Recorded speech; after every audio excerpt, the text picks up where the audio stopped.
Hi, I'm Tessa. I've always been the kind to keep my head down and work hard.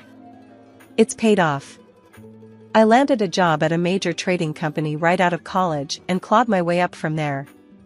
Life was straightforward: work, sleep, and the occasional night out with friends to blow off steam. That routine changed the night I met Lucas. It was at one of those rare outings with friends, a loud party downtown where the music pounds in your chest and you have to shout to be heard. Lucas was different, more reserved, hanging back from the crowd, nursing a beer. He had that look, you know? Like he had a story to tell, but preferred to keep it to himself. We got to talking, or rather, shouting over the noise. Turns out, we both shared a distaste for these kinds of loud parties, which was kind of funny, considering where we were. Lucas was easy to talk to. He had this straightforward way about him that I appreciated right off the bat. Not really my scene, to be honest. He yelled over the music, a small smile playing on his lips. "Then why are you here?" I asked, genuinely curious. "Trying to keep my cousin happy. She dragged me out tonight," he admitted, rolling his eyes slightly. "Sounds like a good brother," I replied, nodding in approval. We ditched the party early, opting for a quieter bar down the street where we could actually hear each other. That night we talked about everything, from our jobs to our taste in movies. Lucas mentioned his previous marriage almost in passing. "It didn't work out. She wasn't faithful," he said simply, his voice flat. "But that's the past." His honesty caught me off guard, but it also made me respect him more.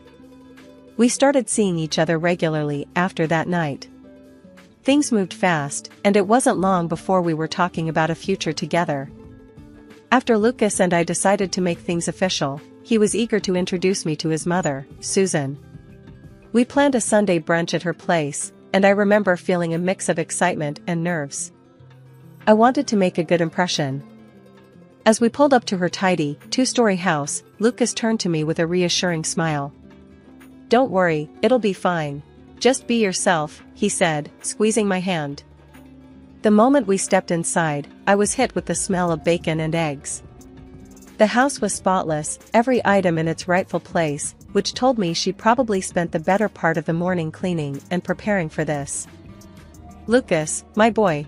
Susan's voice rang out from the kitchen, followed by her appearance in the doorway. She wiped her hands on her apron as she approached us. Her gaze landed on me, and it felt like she was trying to x-ray my soul. "And you must be Tessa. Heard a lot about you." "Nice to finally meet you, Mrs. Thompson," I said, extending my hand. She shook it, her grip surprisingly firm. "Call me Susan."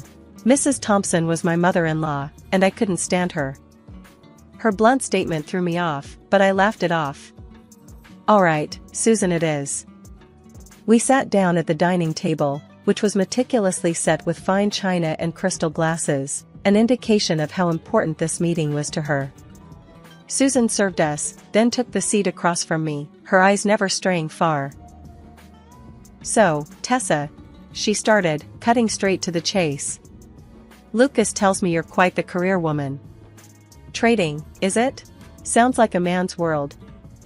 I wasn't sure if it was a compliment or a jab. "Yes, it's trading, and it's for anyone who's good at it," I replied, keeping my tone light. Lucas chimed in, perhaps sensing the tension. "Tessa's one of the top traders at her firm. She's really good at what she does." "That's so?" Susan's voice carried a note of skepticism. "I hope you know, Lucas needs someone who's present, not stuck at the office all hours." I felt my cheeks warm up, but I kept my cool. I manage my time well. Lucas and I have plenty of quality time together. Susan hummed, poking at her food. "We'll see." I remember Lucas's ex was always busy too, until she was busy with someone else. Lucas's fork clattered against his plate. "Mom, that's enough." "Oh, relax. I'm just making conversation," Susan said, waving a dismissive hand. She then turned her attention back to me. "Tell me, Tessa, do you cook? Or should my son expect takeout every night?" "I love to cook," I said, forcing a smile. Lucas can vouch for my lasagna. Lucas nodded vigorously. It's true. She makes a mean lasagna. Well, isn't that something? Susan's tone softened a fraction. Maybe you'll have to make it for me one of these days. The rest of the meal passed with small talk about the weather and Susan's garden, which she seemed more passionate about. Every now and then, she'd throw in a pointed question or comment, testing my responses. It was like a verbal sparring match, and I was determined not to let my guard down. As we were leaving, Susan pulled me aside. Her voice was low, almost a whisper, but her words cut through the air. Listen, Tessa. My son's happiness is everything to me. I'll do whatever it takes to protect him. Remember that. I met her gaze, my voice steady. I have no intention of hurting Lucas. You have nothing to worry about. Susan studied me for a long moment, then nodded slowly. We'll see, won't we? After the brunch with Susan, I thought maybe things would settle down, but I was way off. Lucas's work required him to travel a lot, which meant I was home alone often. Susan saw this as her chance to really crank up her watch over me. It started with unexpected visits. The first time it happened, I was working from my home office when I heard the doorbell. I opened the door to find Susan standing there, her face set in a stern expression that didn't promise anything good. Tessa, just in the neighborhood, she said, brushing past me into the house as if it was her own. Thought I'd drop by. I masked my annoyance with a tight smile. Nice to see you, Susan. What brings you here? Oh, just making sure everything's alright here while my son's away, she said, already wandering into the living room, eyeing everything critically. Her visits became more frequent, and each time, Susan had something to say about how I kept the house. It was like living under a microscope. One day, she walked into the kitchen while I was prepping dinner and started rifling through my pantry. Just seeing what you feed my son when he's home. You know processed foods are no good, right? She commented, holding up a box of pasta like it was evidence in a trial. But it didn't stop at home visits. I started noticing Susan around places I frequented, the grocery store, the gym, even the cafe near my work. It was getting creepy. One afternoon, I confronted her. She was, coincidentally, at the same grocery store as me, pushing her cart down the aisle I was in. Susan, this is the third time this week I've run into you like this. What's going on? She played innocent, a sly smile tugging at her lips. What, can't a woman do her shopping? Not at the exact same places and exact same times as her daughter-in-law, consistently. What are you trying to do, Susan? Her smile faded, and she leaned closer, her voice low and harsh. I'm keeping my eyes open, Tessa. You can play the perfect wife all you want, but I know about your desire to cheat on my son. Every encounter left me more frustrated and angry. It wasn't just the invasion of my privacy, it was the constant tension, the expectation of having to defend myself against imaginary accusations. Over time, Susan's eyesight had gotten worse, something about her age and her health stacking the odds against her. The doctor had given her glasses, but she hated them. Said they made her feel old and irritated her nose. She'd put them on and take them off, fussing and fuming, and more often than not, she'd just leave them somewhere and forget. Because of that, she saw very poorly, which only added fuel to her naturally suspicious nature. With Lucas away on another one of his frequent business trips, I had grown accustomed to handling things on my own, including dealing with Susan's relentless scrutiny. One evening, feeling a bit cooped up and in need of a change of scenery, I made plans to meet my brother, Jake, for dinner. It was a casual meet-up, nothing fancy, just a chance to catch up with family and unwind. I chose a little outdoor restaurant with a nice terrace that wasn't too far from where I worked. Jake arrived first, and I spotted him at a table, waving me over with a big grin. Hey, sis, he called out as I approached. His face was all bright and cheerful, the typical big brother ready to tease or share a joke. Hey, Jake. It's been too long, I said, giving him a quick hug before sitting down across from him. We ordered some food and drinks, and the conversation flowed easily, as it always did with Jake. We talked about work, family, and some of the latest movies we'd both seen. It was nice, relaxing, and exactly what I needed. As the evening wore on, we wrapped things up. Outside the restaurant, we stood up to say goodbye. I gave Jake a friendly hug, just a normal sister-brother moment. When I got home later that night, the house was dark and quiet. But as I turned on the light in the living room, I nearly jumped out of my skin. There was Susan, sitting on my couch, a smug look plastered across her face, and holding what looked like a digital camera. "What the hell, Susan? What are you doing in my house at this hour?" My voice was a mix of anger and shock. She rose from the couch, holding up the camera. "Gotcha," she said, her voice dripping with a venomous triumph. "Got what, exactly?" I snapped, my patience thinning rapidly. "This." She thrust the camera in my face, showing a photo of Jake and me hugging. "Caught you red-handed with your lover." I rolled my eyes, tossing my keys on the table. "I was with my brother, Jake. We had dinner. That's it." Susan snorted, a harsh, mocking sound that made my hands clench into fists at my sides. "Sure, your brother. I know what I saw." "Oh, really? And what did you see with those failing eyes of yours?" I snapped back, my patience at its breaking point. Her face flushed with anger, and she fumbled with the camera, finally shoving it in my direction. "See for yourself." I took the camera, half expecting some blurry photo taken from a distance, but there it was, a clear shot of Jake and me, mid-hug, smiling. Just a brother and sister enjoying a nice evening out. I couldn't help but laugh, which only seemed to infuriate her more. "What's so funny?" she demanded, her voice rising. "Here, look." I handed the camera back to her. "Put on your glasses, Susan. It's just me and Jake." For a moment, she hesitated, then, muttering under her breath, she dug in her purse and pulled out her glasses. Slipping them on, she looked at the photo again. I watched her face change as she finally saw what was really there. "Now, I think it's time you left," I said firmly, my own resolve hardening. Susan looked like she wanted to argue more, but then she just nodded stiffly and headed for the door. "This isn't over," she muttered as she left. The few weeks Lucas was home felt like a dream. We were inseparable, catching up on lost time, and for a brief period, I could almost forget about the constant cloud of tension that was his mother, Susan. But like all good things, it came to an end too quickly. Soon enough, Lucas was packing his bags again for another extended business trip.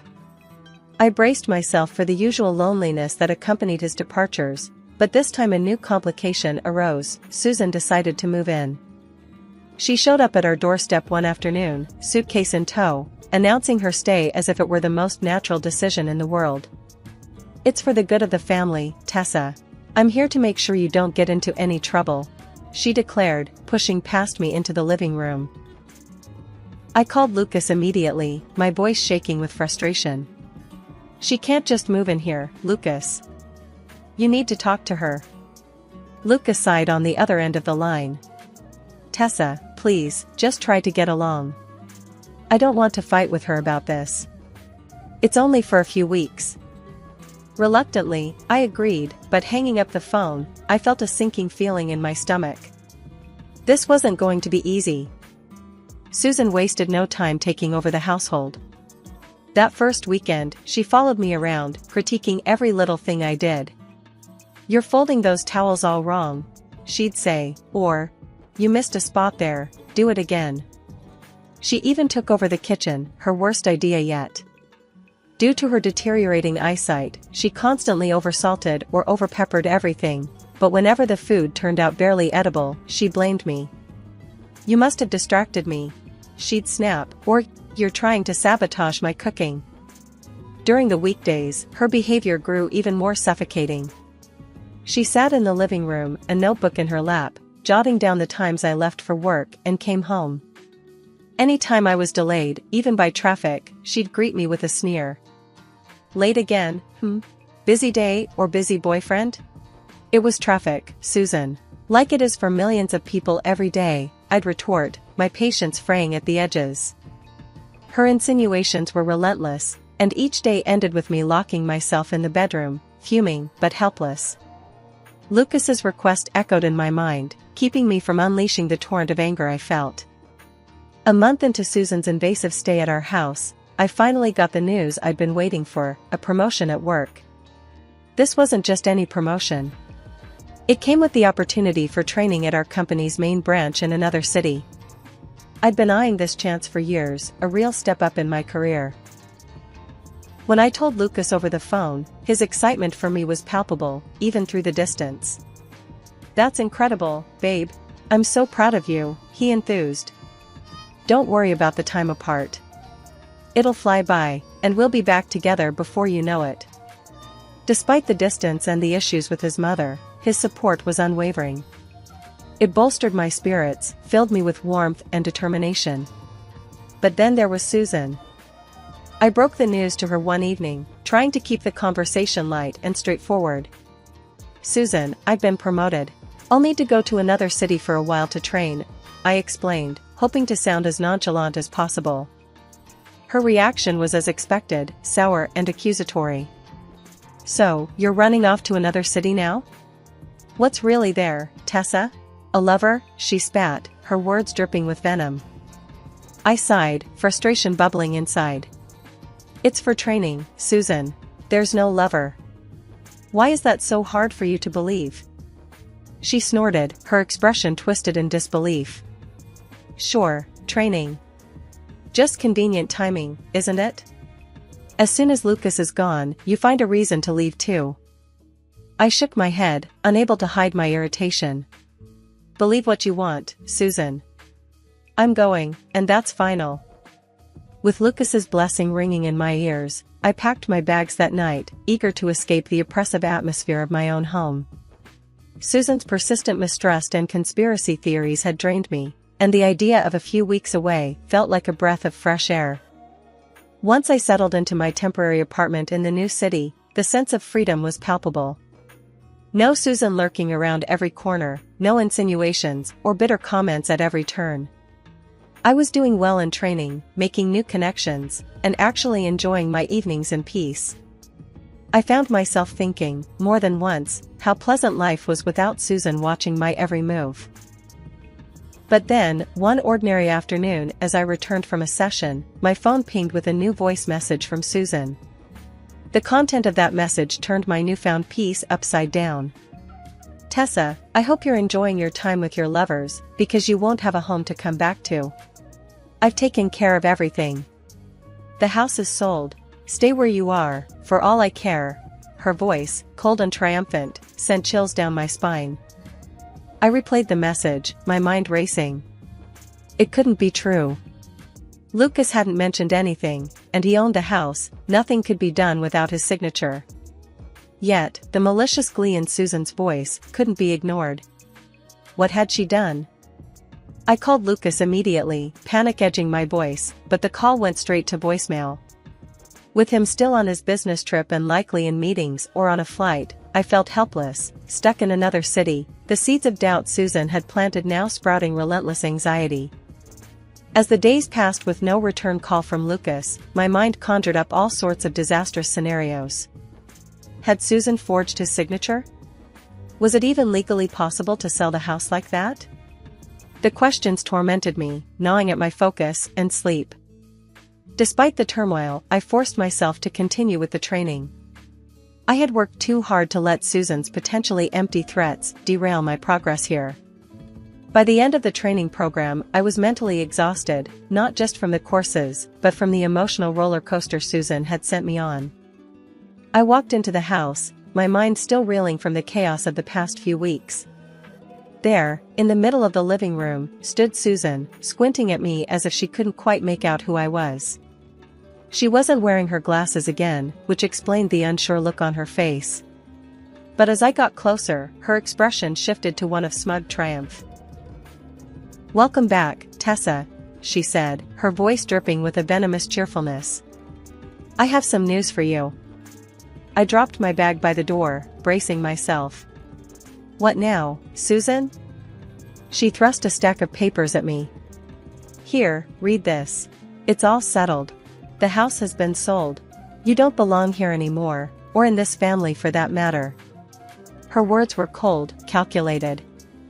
Her claim was so outrageous that for a moment, I was too shocked to speak. "What are you talking about? Lucas would never agree to sell our house without discussing it with me first." "Oh, but he did. And he's tired, Tessa.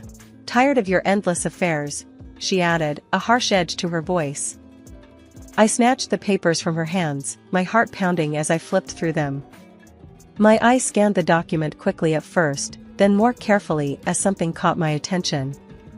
A laugh escaped my lips, not from amusement but from sheer disbelief.